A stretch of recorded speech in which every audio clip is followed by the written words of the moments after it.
This afternoon, we'll talk about citric acid cycle.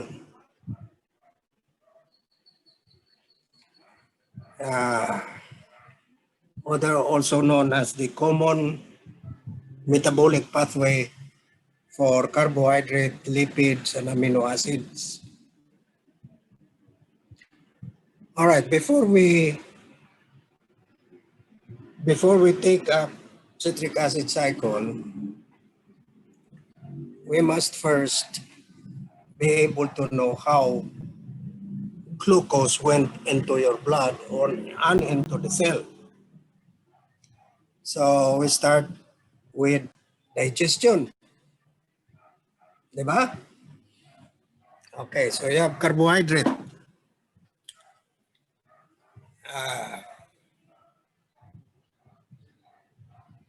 Carbohydrates in the form of Filipinos, it is commonly rice. No? In other countries, of course, there are other forms of carbohydrate. In more affluent countries, they have wheat, they have bread from wheat, and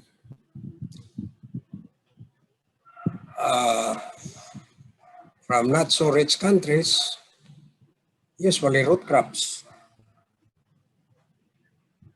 Okay, so whatever it is, our staple carbohydrate is starch. Okay, so we have our rice.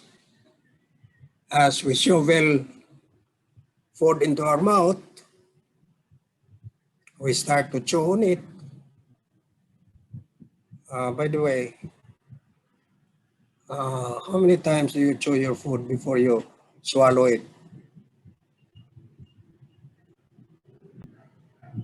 Ever since in kindergarten, we were told by our teacher to chew our food properly.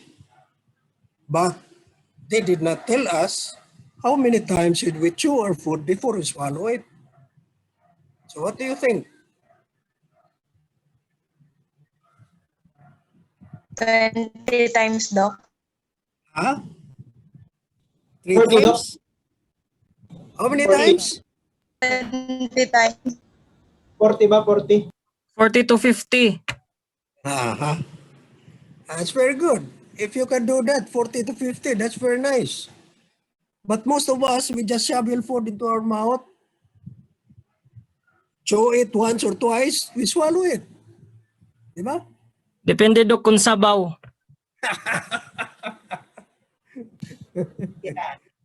Okay. No, depende kung sabaw. But by the way, somebody mentioned 40 to 50 times. Yes, that should be ideal. Now, especially those who are already obese, you should chew your food properly. Now, what's the reason for that? For chewing your food 30, 40, or 50 times.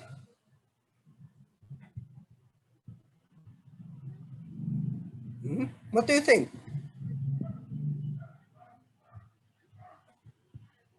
Is for easy absorption of the nutrients po. Oh, of course, you have to digest it first. So easy digestion. That would be easier digestion, right? Easier digestion, and then it doesn't stay too long because it is acted upon by the enzymes in our gastrointestinal tract, carbohydrate enzymes, and you will have glucose, and glucose will be absorbed right away. And now by the way, let's go back again before we go into that.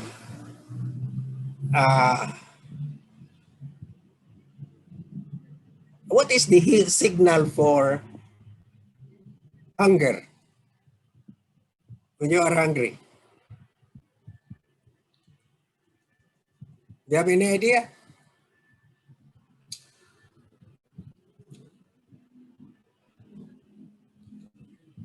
All right. The signal for hunger is cyclic AMP. Cyclic AMP. Now we will go into that. No? But for the meantime, we'll just say cyclic AMP. This is secreted or this is formed whenever the blood glucose goes down from normal. So what's the normal glucose count in the blood? 70 to 120. Okay, so around that, no, from 80 to 120. All right. So whenever the blood glucose goes down, there is the formation of cyclic AMP. And the cyclic AMP now triggers this, what we call the hunger, the sensation of being hungry. And then you look for food. Diba? Okay, now let's go back. So, whenever it would be easier for our food that has been taken and digested by the enzymes, because if they are in still very big molecules, so the better would be it would be becomes in smaller molecules so that it can be easily acted upon by our enzymes, so that you can have glucose and glucose will be absorbed. And once the glucose absorbed into the blood glucose increases, so there is no more the production of cyclic AMP that gives you that sensation of being hungry. So you become full right away. So this is very ideal for slightly obese or obese individuals, because they won't be eating too much because they feel full already. So it is ideal for people who are obese to chew their food properly before they swallow it. All right, now let's go back to, now by the way, this we'll be talking about digestion of carbohydrates. This will be elaborated by Dr. Ayaso when she lectures it. But I will just look into it with bird's eye view of how digestion of carbohydrate is brought about. Now in the mouth, you have an enzyme for carbohydrate that goes with your saliva. And that enzyme is known as an amylase. You have another amylase, which is secreted by the pancreas. So you distinguish these two by where they were produced. We have salivary amylase, our saliva, and the one in the intestine would be coming from the pancreas, and that's the salivary amylase. They have the same function. And what is its function? To break alpha 1,4 glycosidic linkage. And that is the linkage that you find in your starch. So when your glucose molecules are stringed together by your glycosidic linkages, alpha 1,4 linkage. Now what does that mean? Alpha 1,4. Now 1 and 4 designates the carbon atom. So carbon 1 of glucose is the active carbon, no, or a group, a functional group of your glucose. This is where your carbon double bond oxygen. And what do you call that carbon? Anomeric carbon. No? Carbon double bond oxygen. That is a reactive group. That's the functional group. So that carbon double bond O at carbon 1 of your glucose reacts with the carbon of another glucose units, but this time it is the number 4 carbon of the next glucose unit. The OH there reacts with your carbon double bond O. Okay? And you form a glycosidic linkage. And a water molecule is removed. Okay. So, if you are going to break this linkage, this 1,4 linkage, all you have to do is reintroduce back the water that has been removed. O bangin, nakaturog. You have to reintroduce the water. Ay, oo. And it is done by the enzyme amylase. Oh, magaling na ganun, may da ba? This amylase belongs to what class of enzyme? Class 1, class 2, class 3, class 4, class 5, class 6.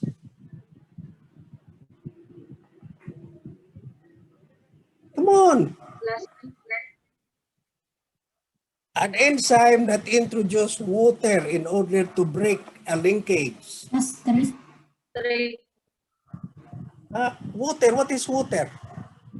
Hydro. Hydrolase. Teka na lang ni Mugles. Hydrolase. Di ba? Because in the formation of the glycosidic linkage, you remove a molecule of water. Now, if you reintroduce that water back, you break the linkage. And this is done by hydrolases. Hydrolase and amylase belongs to that group. It belongs to that group. Okay? All right. So, there are 2 linkages there that you will find in your starch. 1,4 linkage and 1,6 linkage. So the 1,4 linkage will create a straight chain of glucose units. But when you create a 1,6 linkage, you create a branch. Now what do you think will be able to break that 1,6 linkage? What enzyme?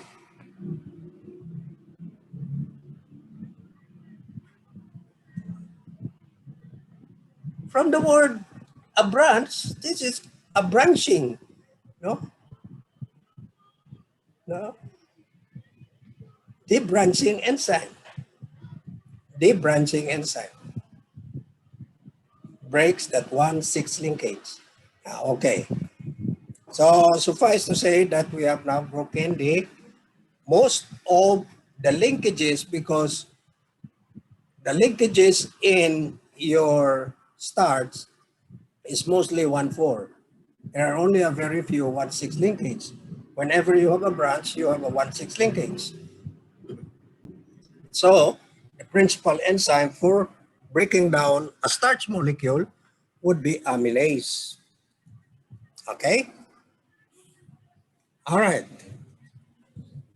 As the food, now if you are going to you are going to chew your food properly, then there is already, you notice this. You can experiment this at home.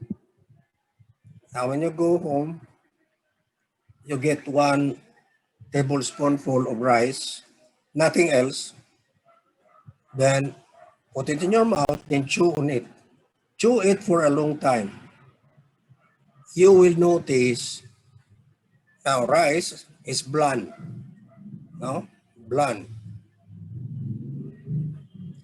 But when you chew on it a long time, then you are going to notice that what you are chewing turns sweet.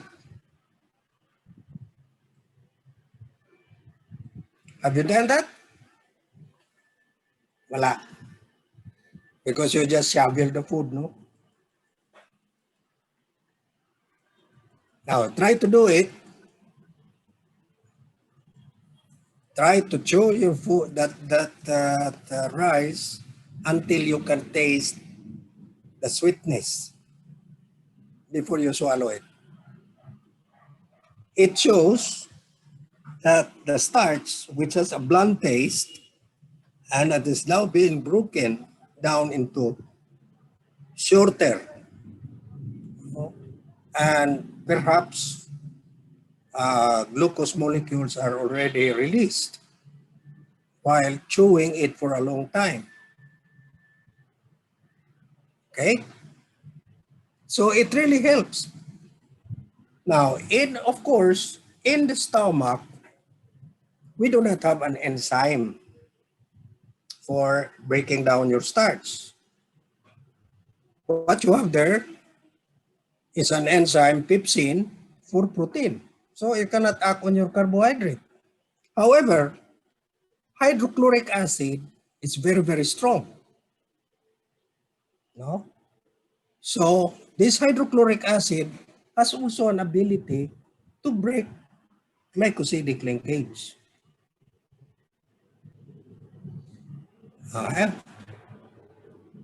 But that hydrochloric acid, especially if when you are taking your starch with protein, it is usually acting on the proteins, denaturizing it. Because it's being a strong acid, it denaturizes the protein. Okay?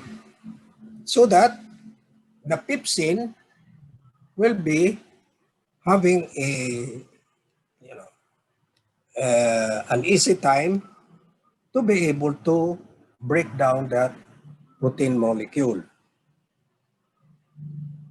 Okay. So we do not really depend on the hydrolytic action of hydrochloric acid on starch. All right. So that is very, very acidic.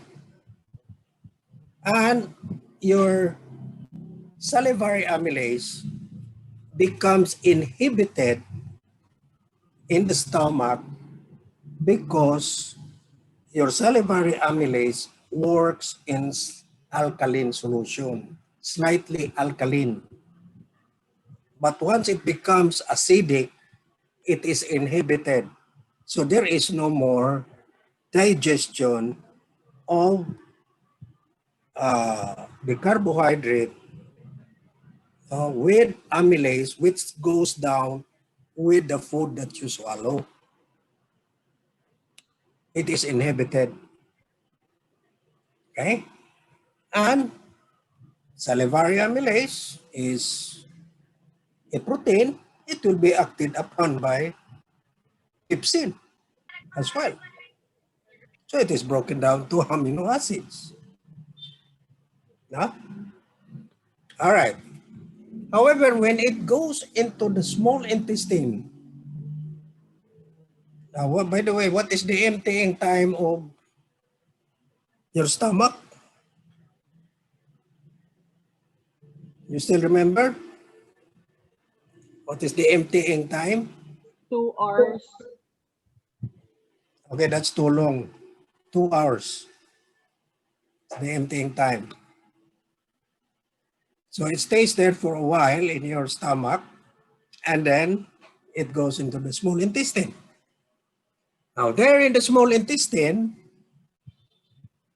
the enzyme pepsin does not work anymore. That is coming from the stomach because in the stomach, in the intestine, the pH there is on the alkaline side, courtesy of the bicarbonates, which is secreted by the pancreas. The pancreatic juice is alkaline. Plus secretion from the gallbladder, which is also alkaline. Now you have a common bile duct there, pancreatic duct and the bile duct, which empties into your duodenum. And this makes the environment there alkaline. Okay. So that's why if you have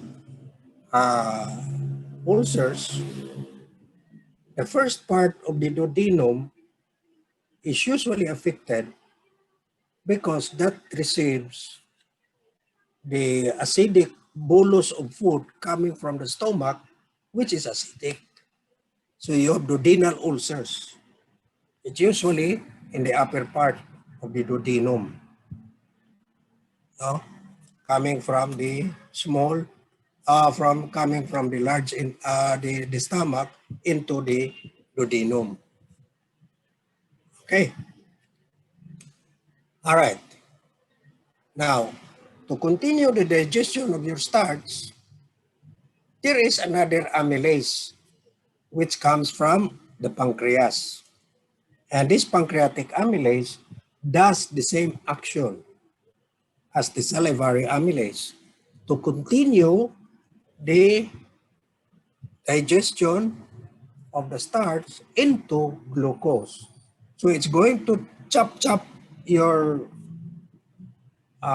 short chain carbohydrate, polysaccharides, oligosaccharides, disaccharides, and so on. And so you have several disaccharidases which acts on your disaccharides. So the disaccharides that you have is maltose, coming from starch. There are also disaccharide lactose, if you are drinking milk. And you have enzymes coming from the walls of the small intestine.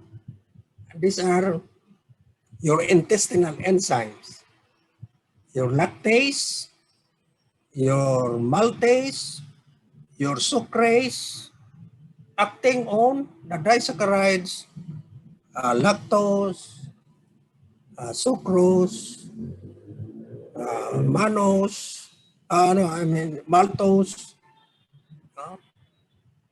trehalose.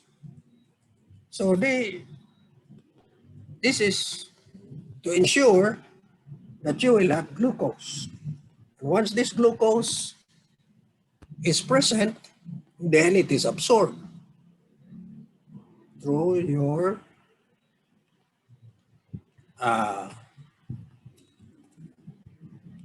what do you call that? It is absorbed and goes directly to your liver. Okay? So the liver is the first organ that is going to receive whatever digested and absorbed materials that it goes into the blood.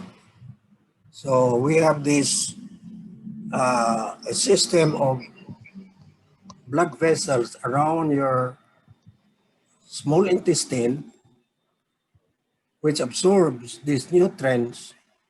Now when we're talking about carbohydrates, it would be glucose, fructose, galactose. So they are all now monosaccharides. Okay?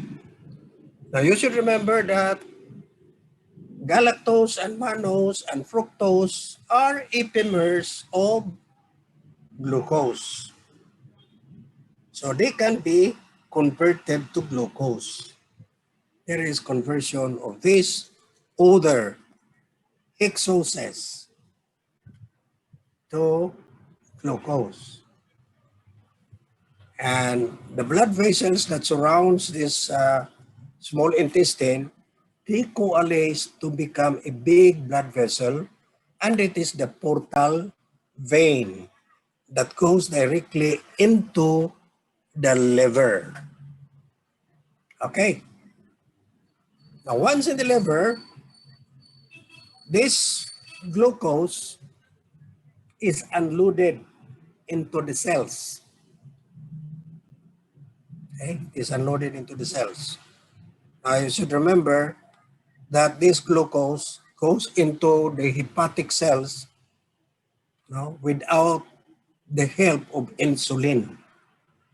And there are only two tissues who can do this, and these are your liver tissue, your liver cells, and your red blood cell. Does not need glucose. Does not need insulin to take in glucose. Okay? Now, once it's inside the hepatic cells, this glucose, because glucose can get into the hepatic cells. Now, if they can get in, they can also get out. Diba? However, when it gets inside the hepatic cell or liver cell, they are being phosphorylated. Now, what is the idea of the phosphorylation? Why they should be phosphorylated? When a molecule is phosphorylated, it cannot pass through membranes anymore. So actually, when glucose comes into the liver cell, they are phosphorylated. So they are captured, and they cannot get out of the hepatic cell anymore. You get it? And what do you think is the enzyme that would be responsible for that? Very good. But there are several kinases. Exokinase, you have glucokinase, fructokinase, phosphofructokinase, so many. Huh? Now,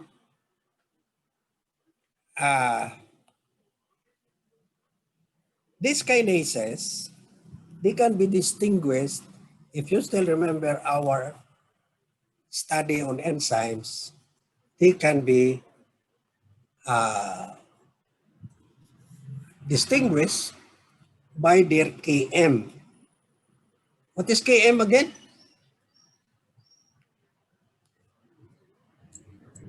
Amount of substrate that brings about half maximal velocity.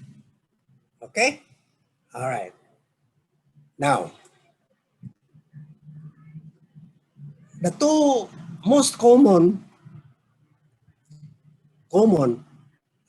kinases for phosphorylation of glucose is glucokinase and exokinase.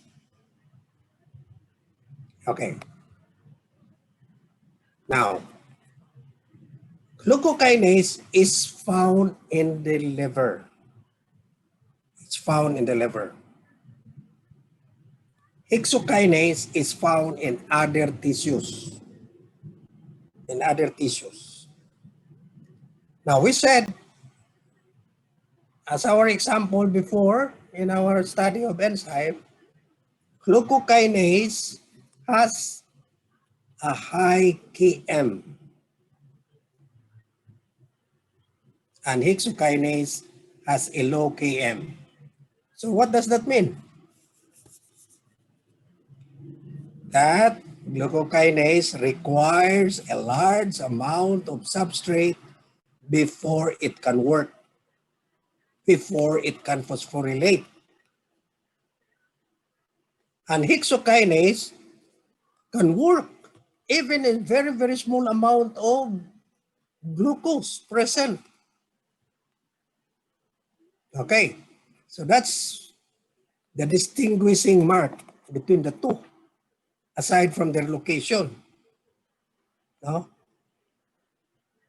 Now, we know that all the glucose material that has been absorbed from the small intestine goes directly to the liver. So the amount of glucose is very, very high.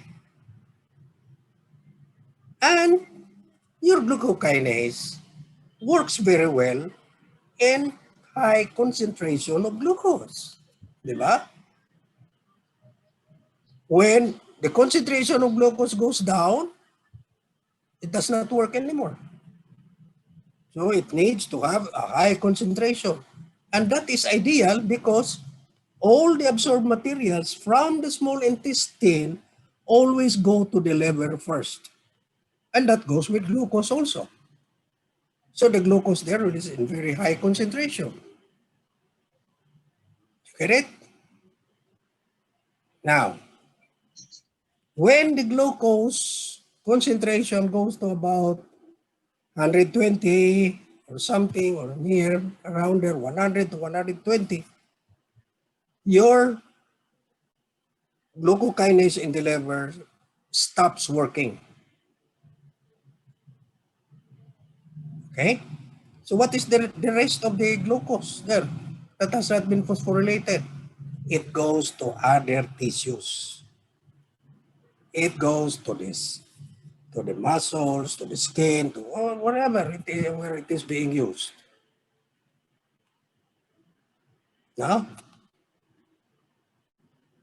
because the phosphorylating enzymes also in other tissues except the liver has hexokinase, which acts on very low km.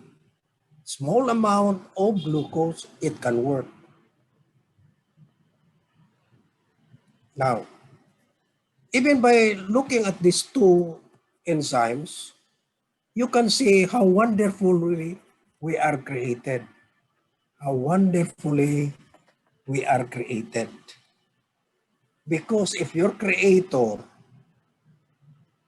had a mistake in putting hexokinase in the liver and glucokinase on the other tissues, all of the glucose will only stay in the liver. It will not go into the other tissues. Huh? So you are wonderfully created. The one who created you has that foresight already. That I will place an enzyme in the liver that works when glucose is very high and will stop working when the glucose becomes low, so that the remaining glucose will go to other tissues. Diba? Think about it. Huh? All right. So there you are. That is where your glucose now, it is in the liver, and other tissues receives whatever is the leftover of glucose, of liver, or leftover of the liver. So that glucose goes to other tissues because it will not be phosphorylated by the liver cells because it has gone down low. So it goes to the other tissues. So the other tissues also receive glucose. And the phosphorylating enzyme there is hexokinase, which only requires a very small amount of glucose. Even 5 to 10 milligrams per DL. It works. But your glucokinase cannot work on that, in that amount of glucose. It should be more than 120. Okay? All right. So that is where your glucose now is inside the cell. All right. That glucose inside the cell will undergo metabolism, undergo oxidation. So you have their glucose 6-phosphate, which is the glucose that has been phosphorylated by hexokinase or glucokinase. So what do you call these enzymes again? In which there are two different enzymes, but they do the same kind of reaction? Very good. Isozymes. No? Isozymes. So glucokinase and hexokinase are isozymes. Isozymes. Or the difference, another difference between these two, aside from the TM and aside from their location, no?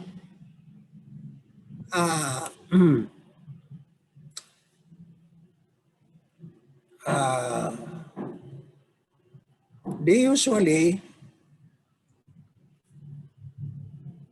are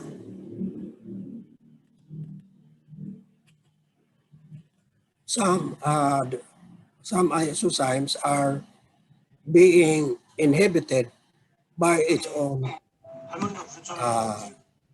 end product. The end product. So what do you call that inhibition? What do you call that inhibition?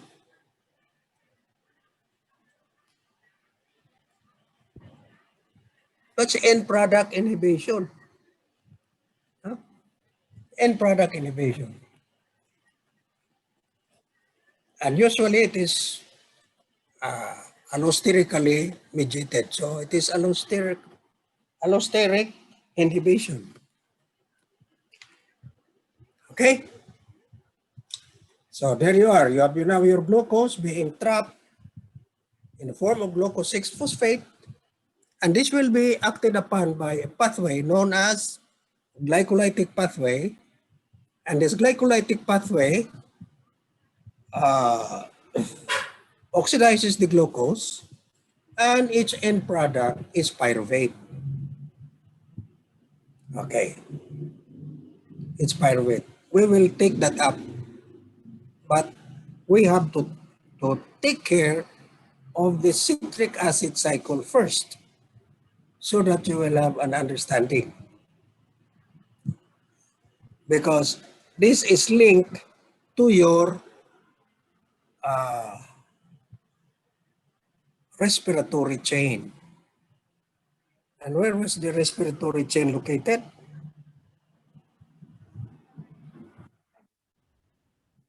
Inner membrane of the mitochondrion. And your citric acid cycle is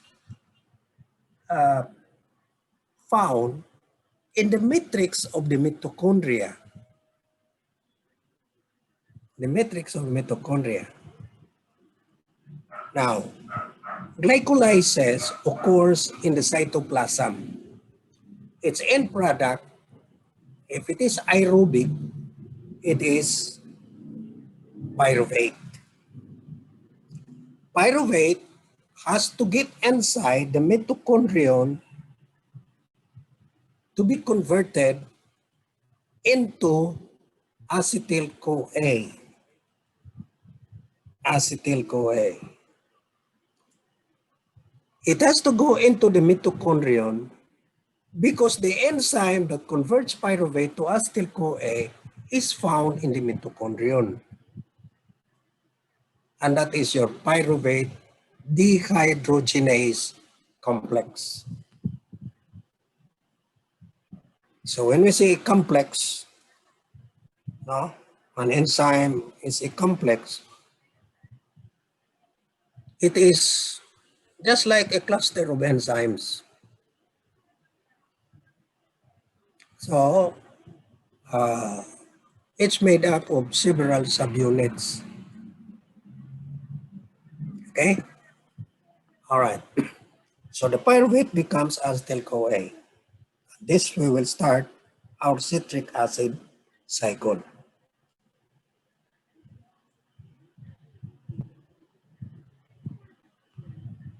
So the citric acid cycle is the final common pathway for oxidation of carbohydrate, lipid, and protein because glucose, fatty acids, and most amino acids are metabolized down to acetyl-CoA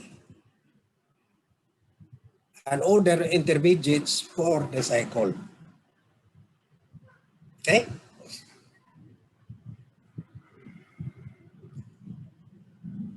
The citric acid cycle also has the ability to produce glucose. This usually happens when the blood glucose has already gone down. And the body has to supply glucose because the red blood cell cannot go on without glucose. And the nervous tissue depends on glucose. No? So it has the ability to produce glucose out of non-carbohydrate material. And we call it gluconeogenesis.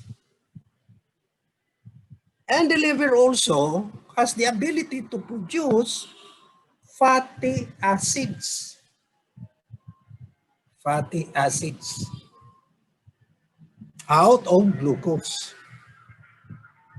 Fatty acids is made up of several acetyl-CoAs.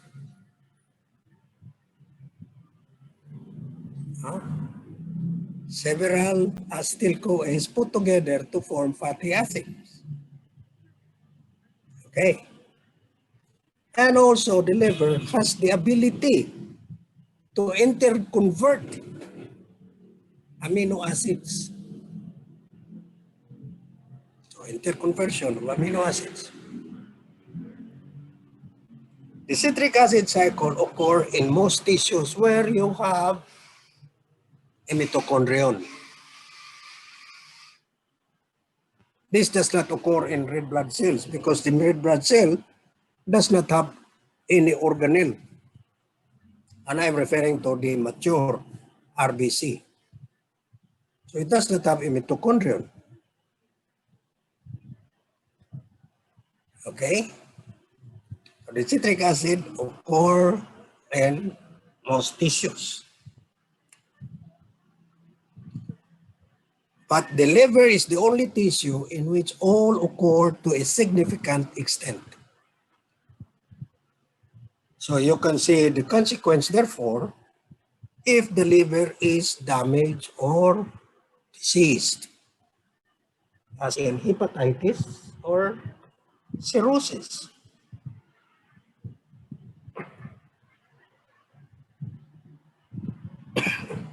Excuse me.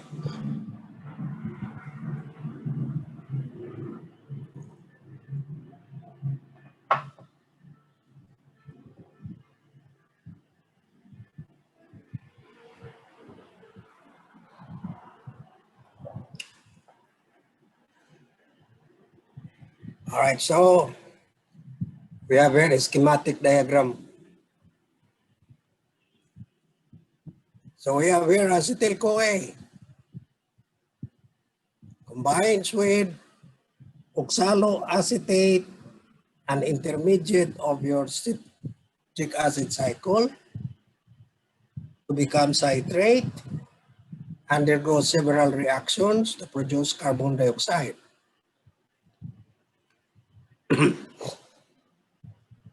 Okay. So citric acid cycle provides substrates for the respiratory chain. Along the way, NADH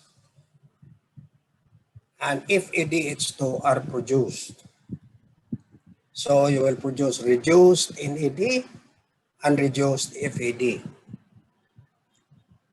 And these are substrate for your respiratory chain or electron transport chain where ATP can be formed.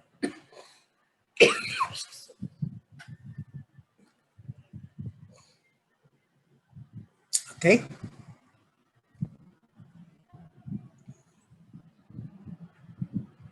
So it says reactions of the citric acid cycle produces reducing equivalents. And what are those reducing equivalents? NADH plus H and FADH2. And it produces ATP and carbon dioxide. No? ATP and carbon dioxide. The reducing equivalents goes into the respiratory chain. In the citric acid cycle, you also form ATP that is what we call substrate level phosphorylation. The ATP that is formed from reducing equivalents is known as, this is substrate level, that was phosphorylation reaction or oxidation of your reducing equivalents. Okay? Now, here is our citric acid cycle. Do not be overwhelmed by these reactions. This is very, very easy reactions.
Okay.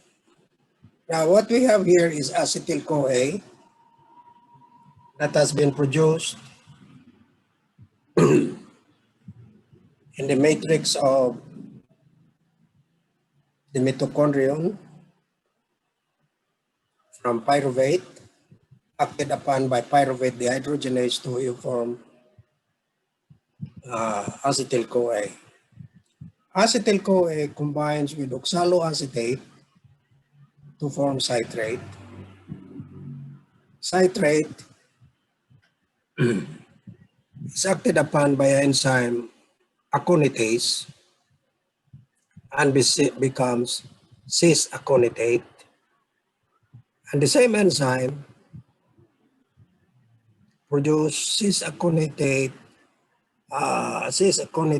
to become isocitrate. Now, if you look at this, what aconitase did here, this aconitase is aconitase. From citrate, if you look at this OH here, this OH has been removed as water there. So you do not have that OH there anymore. Okay? So that becomes cis-aconitate. The same enzyme, aconitase, restore that water, but it is not placed in this where it was taken. It is now placed at this carbon here now. OH. So it becomes isocitrate. Then isocitrate is oxidized by a dehydrogenase, removes hydrogen, isocitrate dehydrogenase. The acceptor of hydrogen is NAD, and you have NADH plus H. Okay? And you have oxalosuccinate, which is a very unstable compound. An isocitrate dehydrogenase acts on and remove carbon dioxide. So if you look at this, there are 1, 2, 3, 4, 5, 6 carbons. You remove one carbon dioxide here. So the product, alpha ketoglutarate, has 5 carbons. Okay? So one carbon dioxide is formed.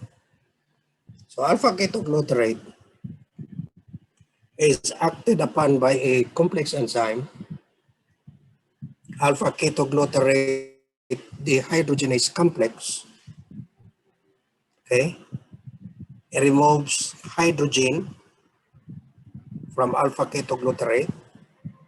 The acceptor of hydrogen is NAD. The acceptor of hydrogen is NAD. It becomes NADH plus H. So you already have 2 NADH plus H. Huh? Okay. And we know where they will go. This NADH has to be oxidized, oxidized in your electron transport chain to produce ATP and oxidized in AD, so that this reaction can occur as well as this reaction can still occur because NAD is supplied. Okay?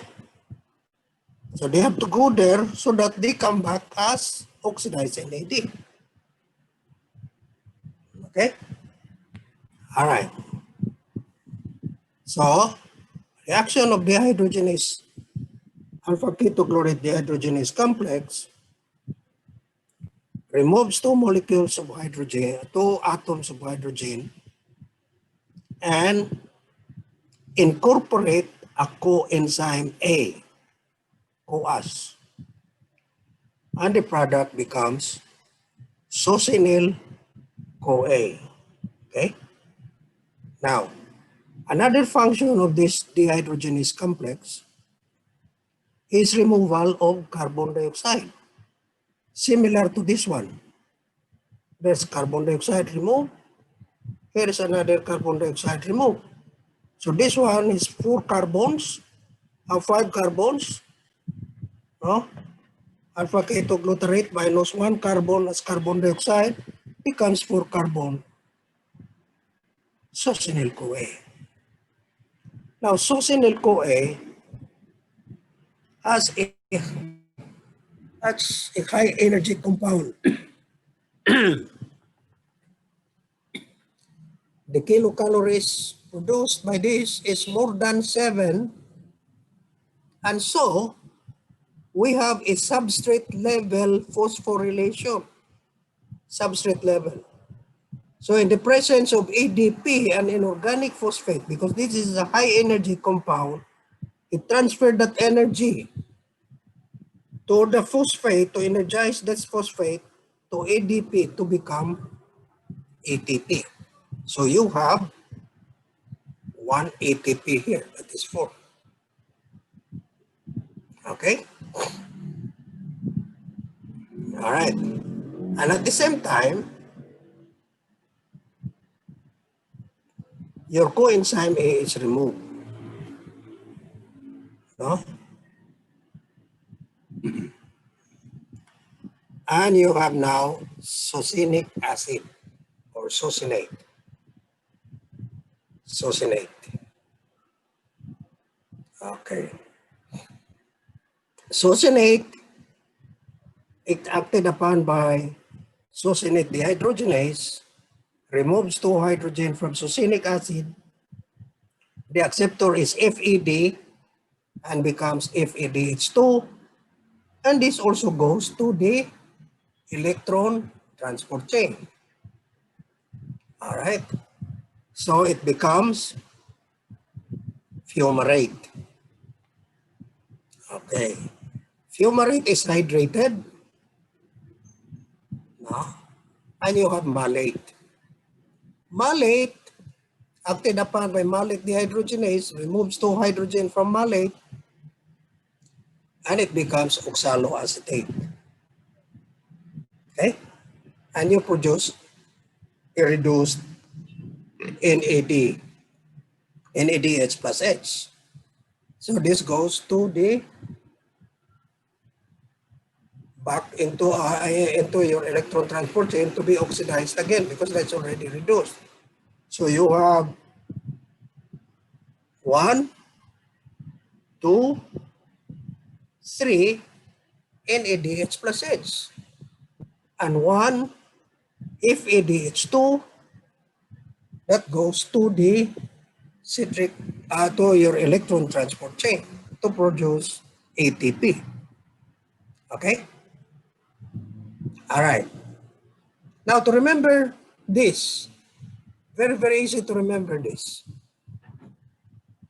You have your oxaloacetate, citrate, cis-aconitate, isocitrate, now oxalosuccinate, alpha-ketoglutarate, succinyl-CoA, succinate, then you have fumarate, then you have malate, then oxaloacetate. I have here the mnemonics.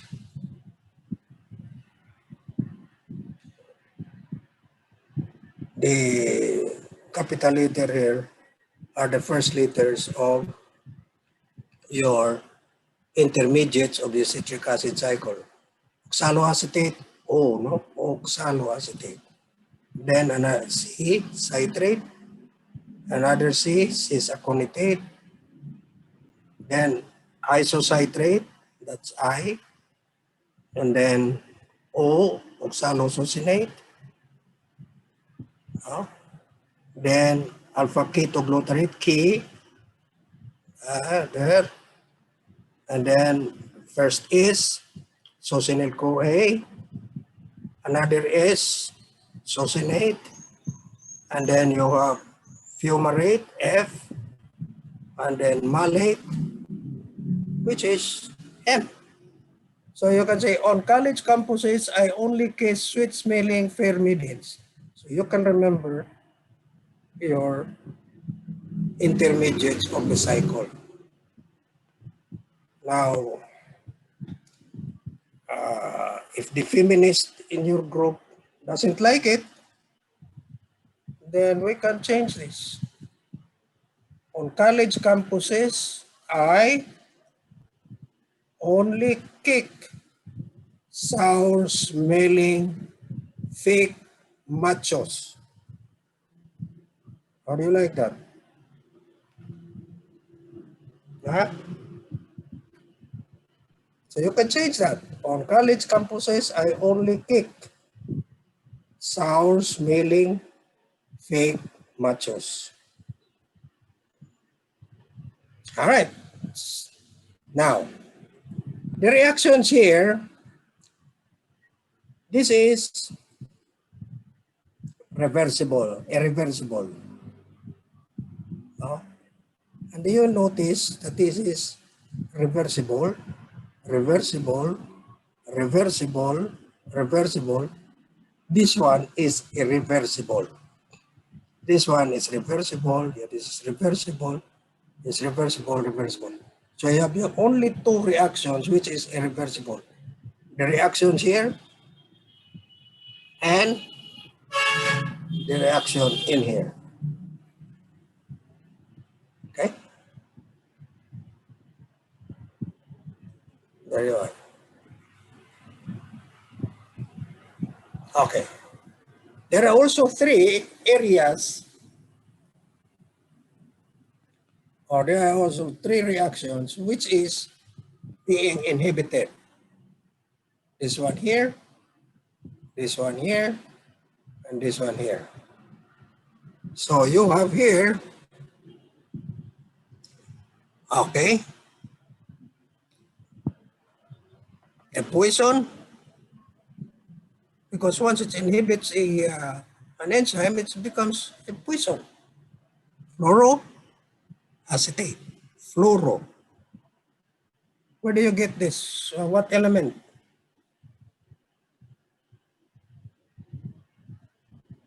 Huh? Fluorine. Diba? Fluoride. Okay? Fluoroacetate. All right. At least can inhibit that. And this one is a known poison, arsenate.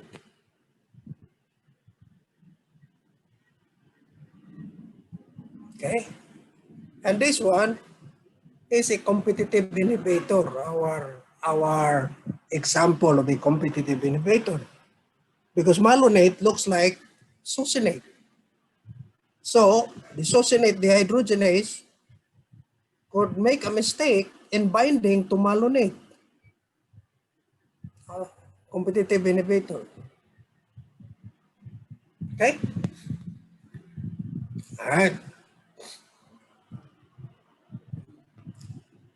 So that's our Krebs cycle. Yeah. Okay.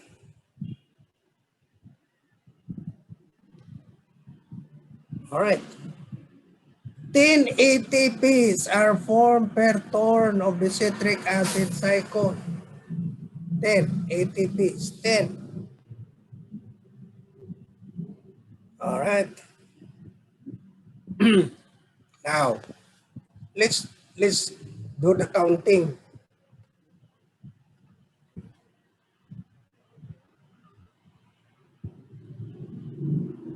Do the counting. How many ATPs are formed from NADH plus H in the electron transport chain? How many ATPs?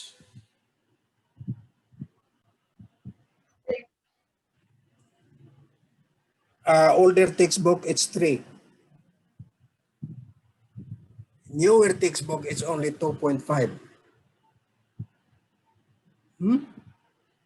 So 2.5 plus another 2.5 is 5. No? Another 2.5, 7.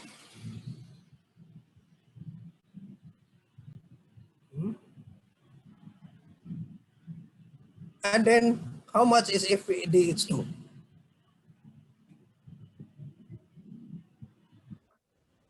1.5. Now, I do not know why they changed this, because before this is NADH is 3 and FADH2 is 2. I cannot just imagine how a 2.5 ATP looks like. So what is a 1/2 ATP?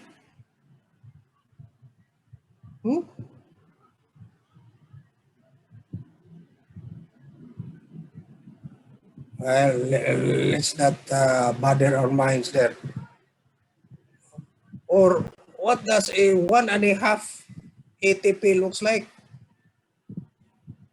Anyway, that is 2.5, that's 2.5, that's 2.5, that's 1.5, and this is 1 ATP.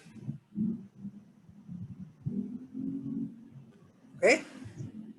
So that makes it 10. Huh? That makes it 10.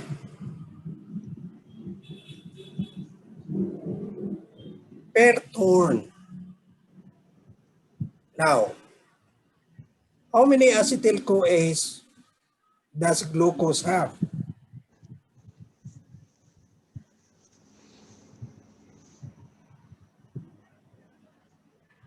Two. 2. So 2, the ATPs here will form 20. Diba? Okay. 10 ATPs are formed per turn.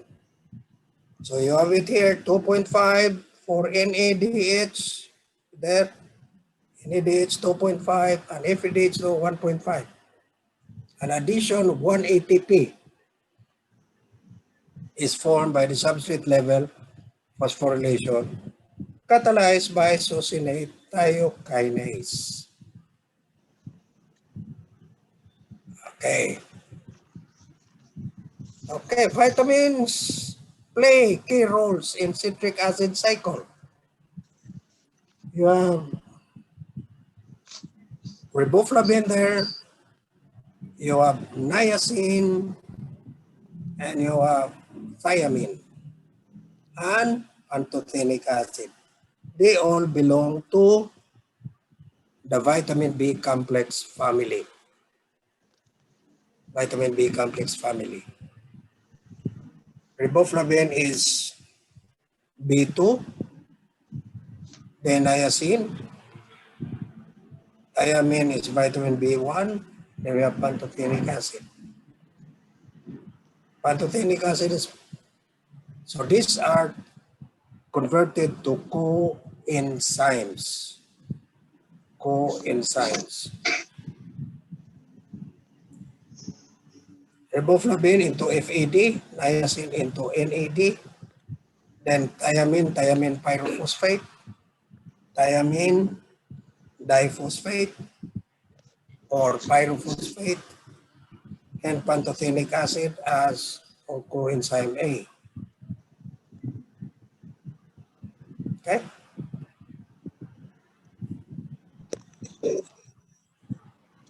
So the citric acid plays a pivotal role in metabolism. We mentioned that already. Gluconeogenesis, you still remember? Now, fatty acid synthesis, interconversion of amino acids, deamination, transamination, no? And also amino acid synthesis. So it has what we call amphibolic role.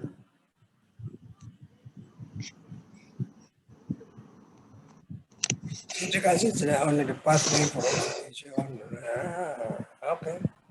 Transamination, deamination, gluconeogenesis, fatty acid synthesis, amphibolic.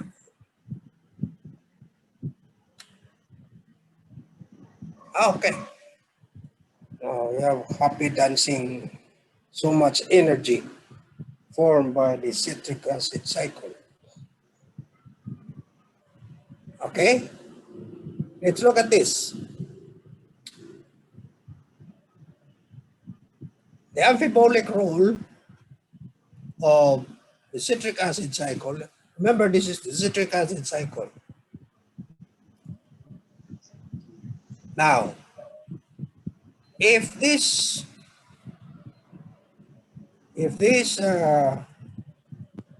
intermediates are used up,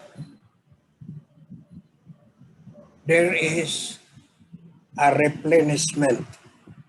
For alpha ketoglutarate, we come from the carbon skeleton of histidine, proline, glutamine, arginine, glutamic acid, and to become alpha ketoglutarate. Okay? Alpha ketoglutarate. All right. If this is depleted, succinyl-CoA, you can utilize the carbon skeleton of isoleucine, methionine, valine, propionic acid to become succinyl-CoA. If you have depletion of fumarate, you can get it from tyrosine and phenylalanine. As well as oxaloacetate can be replenished by aspartic acid or pyruvate coming from glycolysis.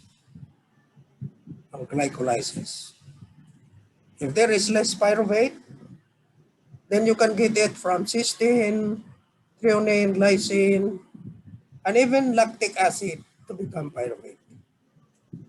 And pyruvate can become through transamination alanine, an amino acid. Tryptophan, the carbon skeleton of tryptophan can give rise to alanine. You see, these bold arrows is the pathway for formation of glucose from non-carbohydrate sources. So all of these amino acids here contributing to become alpha-ketoglutarate,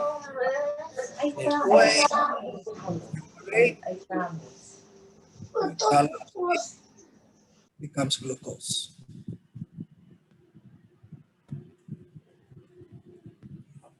So there is a provision by which when the glucose is not, like for example in starvation, in order to have glucose for RBC, so gluconeogenesis, it comes into play. Now, this is your citric acid cycle. So that's why you have your Krebs, which is very, very versatile.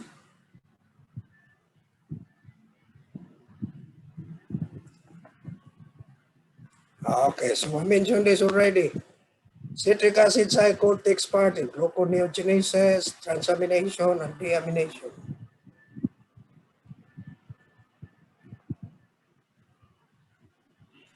Citric acid cycle takes part in fatty acid synthesis. Citric acid cycle takes part in fatty acid synthesis. So what is the substrate of citric acid cycle?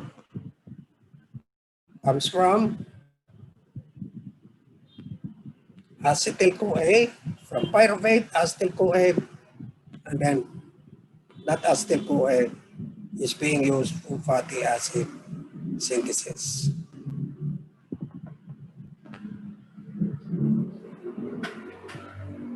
You have here Isomo Rissler. So this tells you, this tells you, you have your glycolysis here in the cytoplasm. Now this is of course your mitochondrion. And inside you have your matrix. Okay. Glycolysis in the cytoplasm then produces pyruvate. Pyruvate comes into the mitochondrion, acted upon by pyruvate. The hydrogenase becomes acetyl-CoA. Now, this acetyl-CoA can be fed into the citric acid cycle, or if the citric acid cycle is already saturated,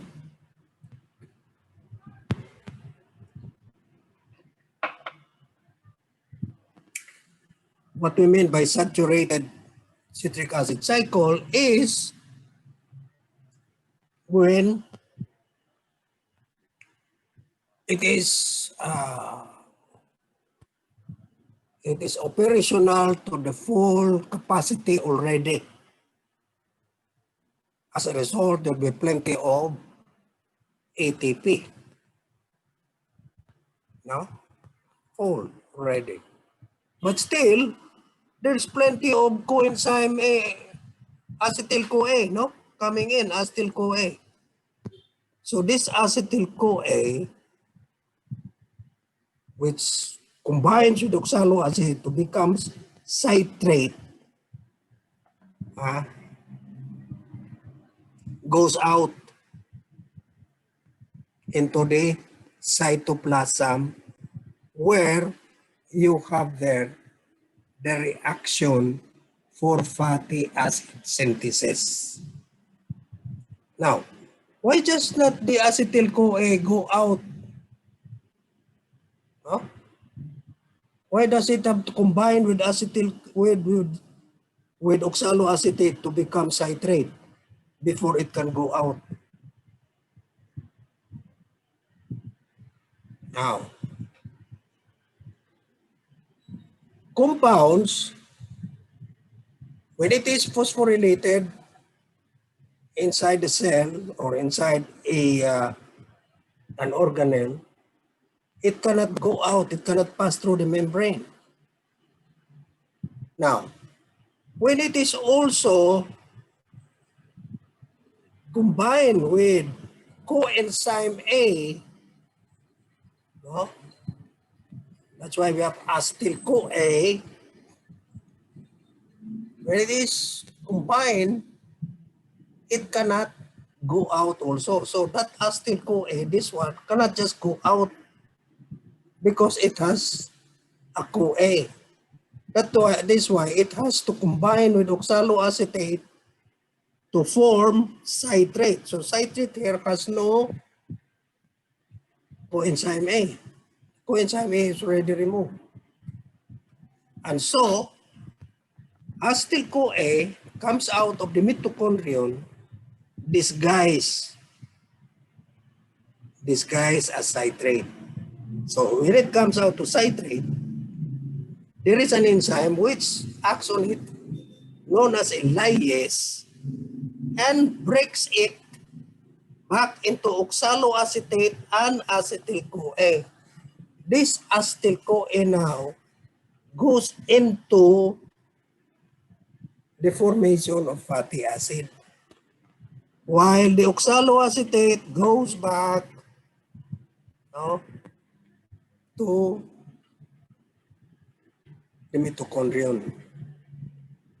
Okay, so this acetyl-CoA, which is now in the cytoplasm, will be made into fatty acid.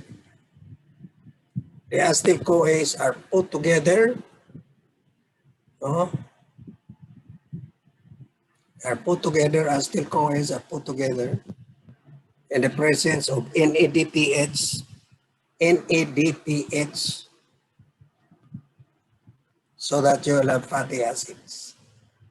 So you have your sumo wrestler here, which is very, very fat.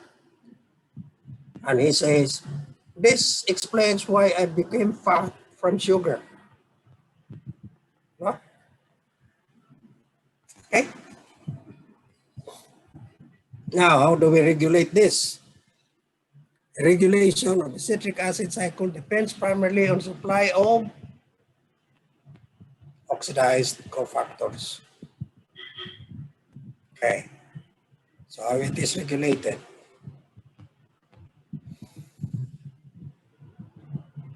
Regulation starts from the phosphorylating enzymes of glucose, glucokinase, exokinase, which goes into the cell, wherein glycolysis would, of course,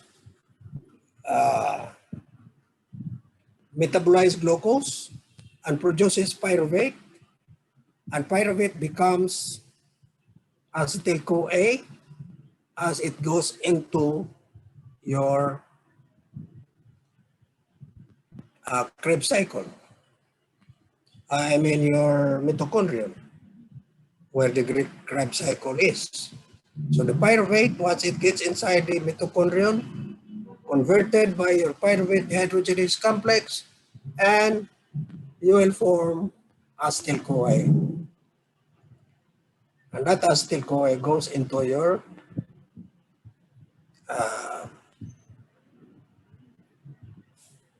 goes inside the citric acid cycle and forms your reducing equivalents, which goes into the electron transport chain to produce ATP. Okay? So we have here the citric acid cycle is the final pathway for oxidation of carbohydrate, lipids, and protein.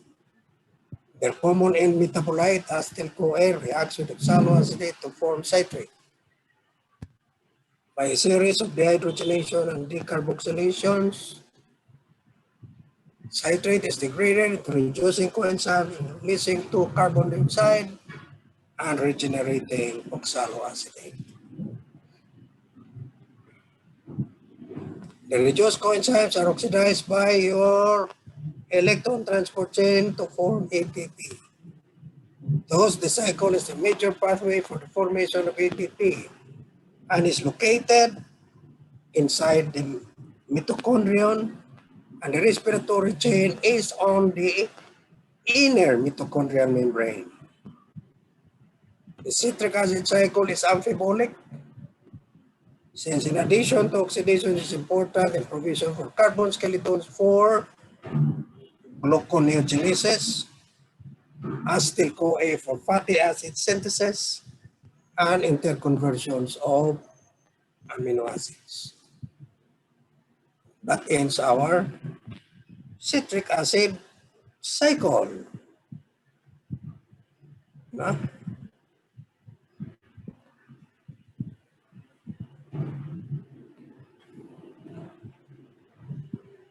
We want to go into glycolysis.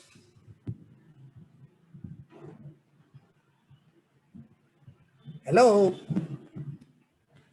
Yes, Doc. Sorry. You want to go into glycolysis or Next time.